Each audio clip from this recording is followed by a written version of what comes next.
किसी डॉलर के मामले में हो, चाहे वो किसी और करेंसी के मामले में हो, तो पूरी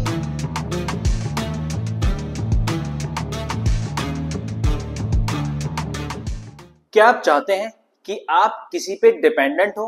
ऑब्वियसली नॉट। तो इसी तरह से कोई भी इकोनॉमी नहीं चाहती है कि वो किसी और कंट्री की इकोनॉमी पे डिपेंडेंट है। तो आज का टॉपिक है हमारा डिपेंडेंसी। इसमें हम दो चीजें पढ़ेंगे। पहली चीज होती है सेल्फ रिलायंस और दूसरी चीज होती है सेल्फ सफिशिएंसी। तो सबसे पहले बात करते हैं सेल्फ रिलायंस का मतलब क्या होता है।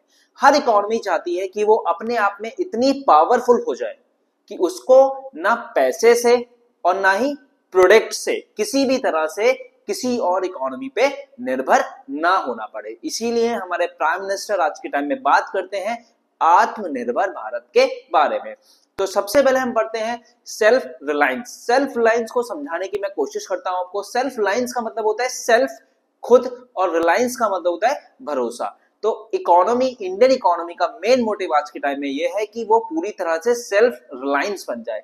सेल्फ रिलायंस यहां पे बनता है कि वो फाइनेंशियली किसी भी इकोनॉमी पे डिपेंडेंट ना हो, चाहे वो किसी डॉलर के मामले में हो, चाहे वो किसी और करेंसी के मामले में हो। तो पूरी तरह इकोनॉमी चाहती है कि मैं पूरी तरह सेल्फ रिलायंस बन जाऊं, जिससे किसी भी तरह से फाइनेंशियली मैं किसी और इकोनॉमी पे डिपेंडेंट ना बनूं। सेकेंड टर्म होती है सेल्फ सफिशिएंसी। सेल्फ सफिशिएंसी का यहाँ पे मतलब ये होता है कि हर इकोनॉमी चाहती है कि वो पूरी तरह से फाइनेंशियली के साथ साथ चीजों में, रिसोर्सेज में भी क्या हो, पूरी तरह से सेल्फ सफिशिएंट हो। मतलब वो इतना चीजें प्रोड्यूस कर सके कि वो अपनी इकोनॉमी के लोगों की डिमांड्स और सप्लाई पूरी तरह से फुलफिल कर सके, और उसी के साथ अगर किसी और इकोनॉमी को उसकी जरूरत है, किसी और कंट्री को उसकी जरूरत है, तो वो उस कंट्री के लिए भी अपने रिसोर्सेज को दे सके।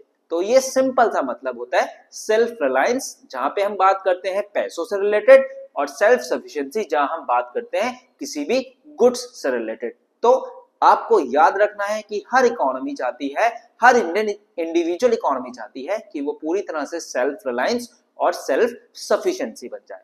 Thanks for watching.